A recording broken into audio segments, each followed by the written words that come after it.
Transmitting from the Mojave Wilderness in Joshua Tree, California, now is the time for Desert Oracle Radio, the voice of the desert. Night has fallen on the desert, and I have been having a lot of interesting dreams. How about you? Now, way back on March 17th, that magical St. Patrick's Day without the mobs of amateurs puking green beer in the streets, I posted something because the time seemed ripe for it. If you have a notebook or diary gathering dust and don't have to wake to an alarm right now, try writing down whatever dreams you can remember as soon as you wake up. It's astounding how much is going on up there and how much of it we usually forget. Nearly a month on, the reports are in. People are having a lot of intense dreams. Now, you know how much I think about the mysterious and the divine, how it barges into the lives of even the most basic people now and again? But before we go down that road, I'd like to offer a prosaic reason why many of us are remembering our dreams right now, and here I am speaking exclusively of the housebound, those who don't work in any sort of essential job, or maybe weren't working before all this, whether due to retirement or disability or unemployment, or maybe even because they're rich as Midas and don't have to work.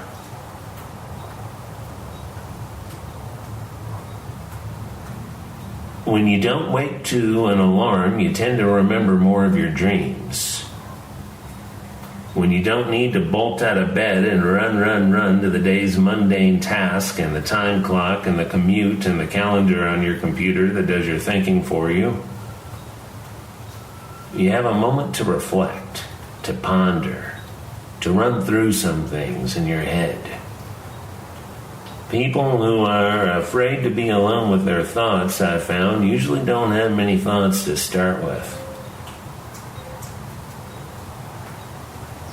So if you were there in bed, even if the alarm went off, but you don't really have to leave and you can afford a few minutes to wake up slowly, then you will probably remember at least a few flickers from the dreams you had, especially the dreams closest to the time you awoke. This is why I keep a dream journal close at hand, so when I awake and I can scribble down whatever I remember, it's still fresh in my head before it's lost to the waking life. The waking life just eats up the rich world of your dream life. It eats it up and it spits it out, and there's nothing you can recognize after that. It's just gone. So write it down. Write down your dreams. If nightmares plague you, a true fact is that writing them down can weaken their ability to scare you. There's something about finding the words to describe some faceless monster chasing you up the stairs with what was that? A boat paddle, a frozen turkey? That really replaces the horror with absurdity. And then maybe when that sort of dream occurs again, you are more prepared. You might even be able to switch on the lucid dreaming and recognize the stupidity and ridiculous nature of the events within the dream itself. And that's always fun, because once you're lucid, then you also know there's nothing that can hurt you in a dream. It may be a vision or a prophecy, or it may be a mishmash of workaday anxieties and the half-baked plot of a stupid Netflix show you fell asleep watching the night before. Well, if you allow a filthy TV screen in your bedchamber, which you should not, that may happen a lot, the recycling of the entertainment. So leave that thing in the other room if you can. Don't open up your sleeping self to the for-profit garbage generated by an industry. They do not have your best interest in mind.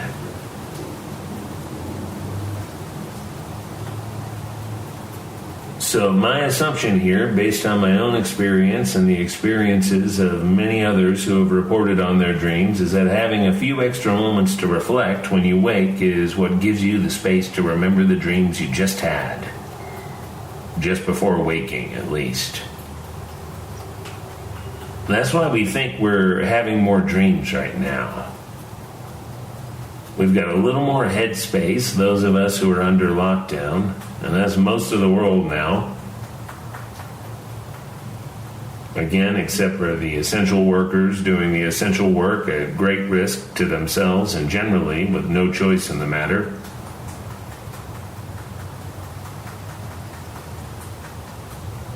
But even the exhausted can recall their dreams, especially if the dreams awaken them in the night.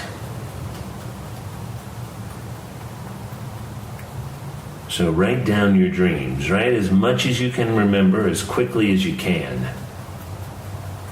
As soon as you start trying to make sense of it, start trying to create transitions where none existed, create order out of the dream world chaos, you lose it. So write quickly. Stop when you don't remember anymore. Don't make anything up. Don't assign identities to the characters unless it was immediately apparent, either within the dream itself or immediately upon recalling it.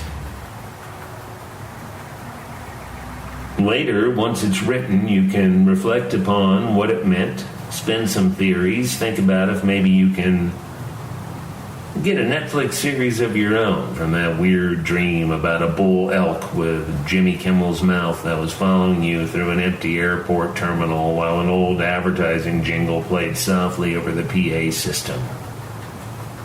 Maybe even you can get Jimmy Kimmel involved. Get him to be executive producer.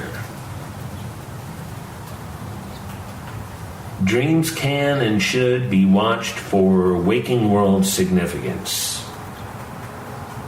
Sometimes, as they say, a hat is just a hat. Plus, what kind of modern hat would you possibly apply to the old Freudian obsessions? What would a hoodie mean to Freud? Impotence? Lack of identity? Sometimes a mask is just a mask. And sometimes it's just whatever you use as a plague mask. But other times,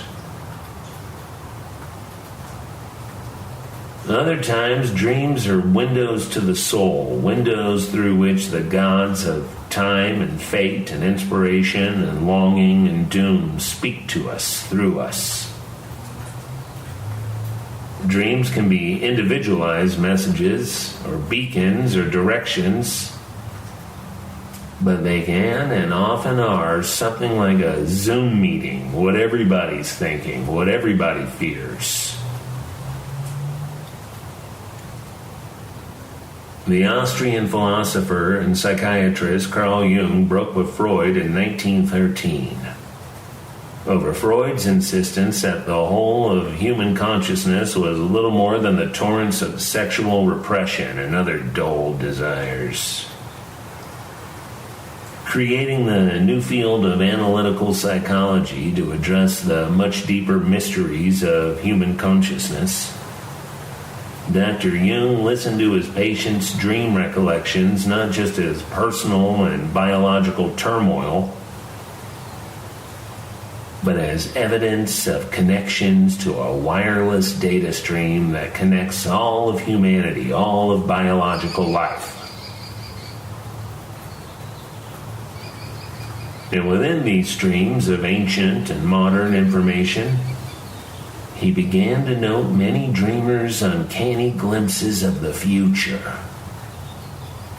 The absolute horrors many of his Austrian and German patients reported in their dreams that began taking form as real events, real horror. And the mass executions and genocide of the Third Reich. Images and scenes that seemed too awful to intrude upon the waking life of seemingly modern Western civilization were in fact real scenes from the Holocaust to come.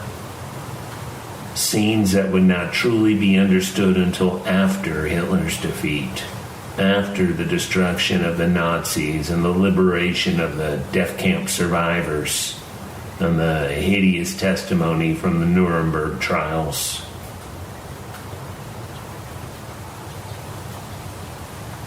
Jung's patients were the elite of modern society. They were wealthy or at least comfortable. Psychotherapy was all the rage in the 20s and 30s with the fashionable and well-heeled crowds. Intellectualism was very much in, as opposed to the embrace of the idiotic in our own time. What Jung and Freud were allowing this new modern human to do was to pick apart their own minds, the same way they picked apart modern architecture and literature and music and the sciences. Having mostly lost their faith in the old gods, they sought permission to be their own gods. And once given this permission, they really performed the analytics themselves. And that's why the gruesome news flashes from the near future were so disturbing. There was nothing really to explain them yet. Still, many of these dreams were literal. The screaming, starving humans pushed into death chambers were not stand-ins for some trouble in the individual psyche. But such portals to future events are rare, especially rare in such numbers. Jung's dreamers of the Third Reich were from the respectable trades, mostly. Accountants and medical doctors, secretaries and school teachers and minor nobles who danced at Habsburg balls, chemists and biologists, academics of all sorts. It was shocking and strange that these people, far from mystic, would perceive the future with such hard and awful clarity. More often, the dreams and visions and mass experiences that foretell the future, possible futures at least, are far more strange, far more difficult to interpret. This, I believe, explains at least some of the mass UFO sightings across the American Great Plains between early December 20 and 19 and mid-January 20 and 20. For roughly 6 weeks, beginning in the rural northeastern corner of Colorado and spreading in various and unpredictable directions through Kansas towards New Mexico, and across Nebraska and Iowa, and northwest into Wyoming, many thousands of ordinary people witnessed extraordinary things in the sky that made no sense. You may have heard about these events in the major newspapers, from the Denver Post to the New York Times. You may have seen reports on cable news or the Facebook groups that sprung up across the Great Plains, where people could discuss these odd visions with friends and neighbors. Witnesses included pilots, sheriff's deputies, truck drivers, farmers, hunters, children, the elderly, churchgoers, scientists, soldiers. Rare, but not unheard of for such mass sightings. What J. Allen Hynek called UFO flaps. Reporters and photographers witnessed a strange activity in the sky, too. The initial reports, covering a dozen sparsely populated Colorado counties, involved rows of low-flying blobs of multicolored lights, sometimes estimated as about 6 feet across, usually silent, and rarely more than 300 feet above the fields and plains and interstates. These mystery craft followed invisible grid lines, sometimes miles wide, sometimes with a dozen or more craft moving in alignment, as if tracing a map of the Earth, surveying for something. Because the word drone, usually describing a small battery-powered aircraft flown by remote control, looms large in modern life, people describe these things as drones, mystery drones as they became known. No matter that small drones cannot fly for hours on end, do not present randomized displays of intense lights, and do not fly without the telltale buzzing sound that has made the cursed toys so hated around the world. A few decades ago, they would have been called UFOs. A few centuries ago, they would have been called wonders in the sky, or angels, or witches flying on broomsticks. Just as the mass sighting at Fatima, Portugal, a century ago was called Mary, Mother of God, Queen of the Universe, which is a strange way to describe a cloudy yet brilliant ball of light in the sky as big as the sun, which then swept out of the clouds and hovered menacingly above the terrified crowd, instantly drying their rain-soaked clothes with blast of intense heat radiating from this hovering globe.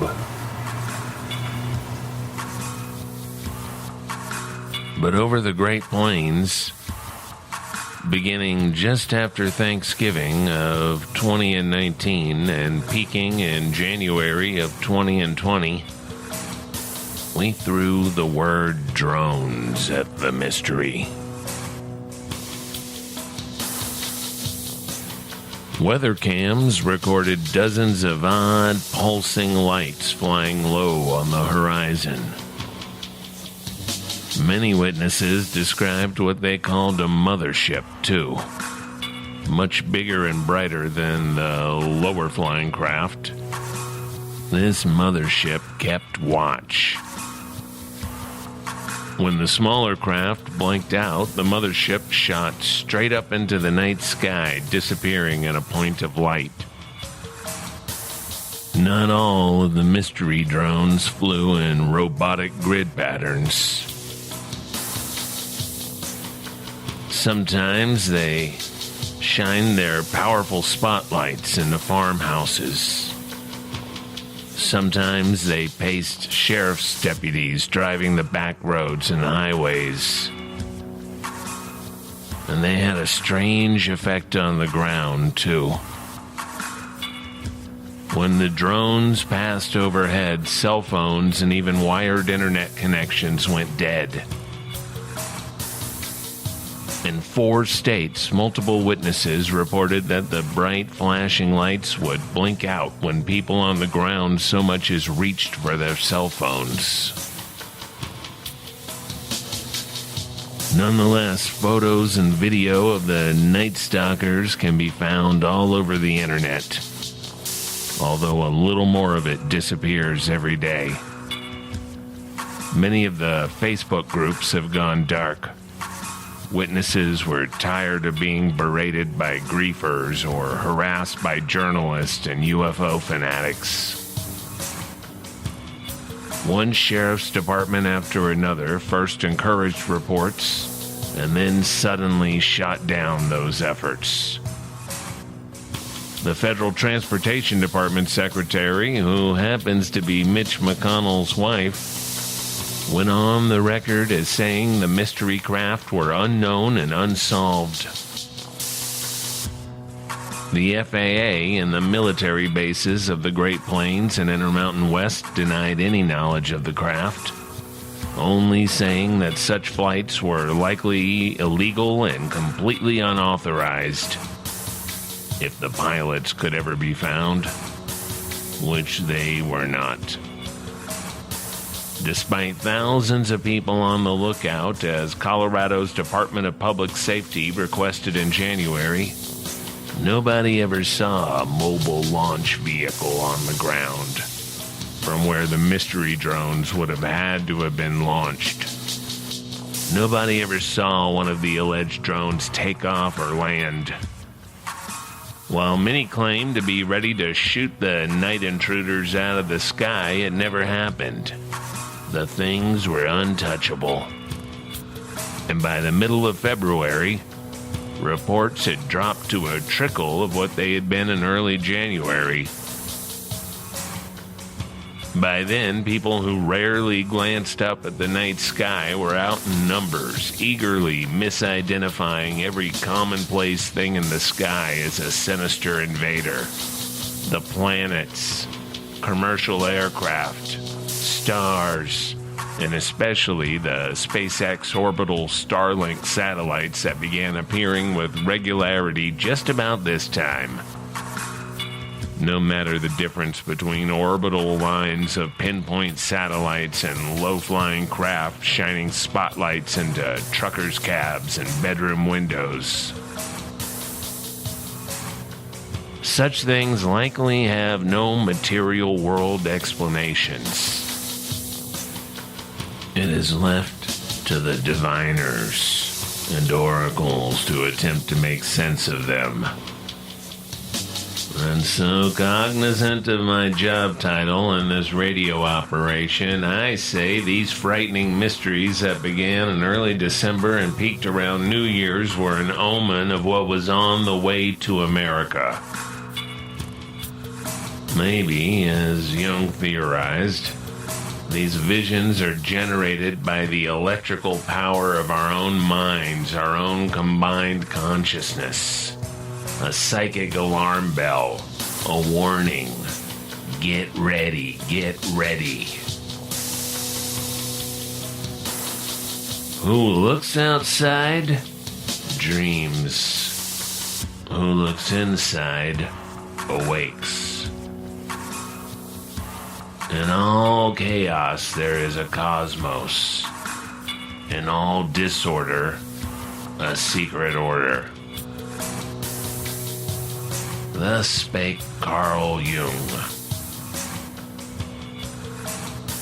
Maybe it's an intelligence, foreign or domestic, perhaps unbound by space or time. We cannot know, not yet. I believe it's far less important to know the how of such things than it is to know the why. One day, perhaps, maybe, some researchers will decode a fast radio burst from across the galaxy, and it will tell us to lock down Wuhan completely right now to get everybody out of those senior death camps in Italy and France and America now, because it's coming, and we do not yet have the code to put it back in its cage. We can keep trying, at least. Meanwhile, what we know is that these omens and portents and signs and wonders in the sky do have meaning. We must pay attention to them. We must try and put two and two together. The earliest scientists were magicians and prophets and priests reading animal guts spilled beneath an altar. Taking what they know and applying it to what might happen, and trying to divine some clues in whatever way they could, they attempted to make sense of the signs. When I started following the mystery drones back in the before times of December, I was following the strange news out of China, too, like a lot of us were. Like a lot of us were, pretty much everywhere except where they were supposed to be watching for such things. And as the hysteria over the Great Plains grew, an unrelated hysteria spread across the great land of China. Oh, east is east, and west is west, and never the twain shall meet. Until they do. Until they did.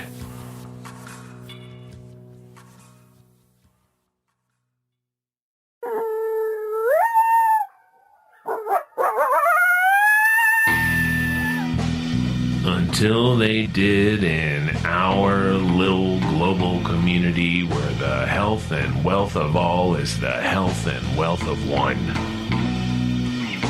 You know about inauguration, right? It's when the augurs, the priests and magicians trained to watch the signs of the natural and supernatural, give a verdict as to whether it's a good time to anoint a new king, a new emperor. Especially by watching the flights of the birds, the actions of the birds. Well, we still do it, the inauguration. We still do it here in America in a self-conscious imitation of the old Roman rite. But we forgot to watch for the signs within the flights and actions of the birds. Watch the skies.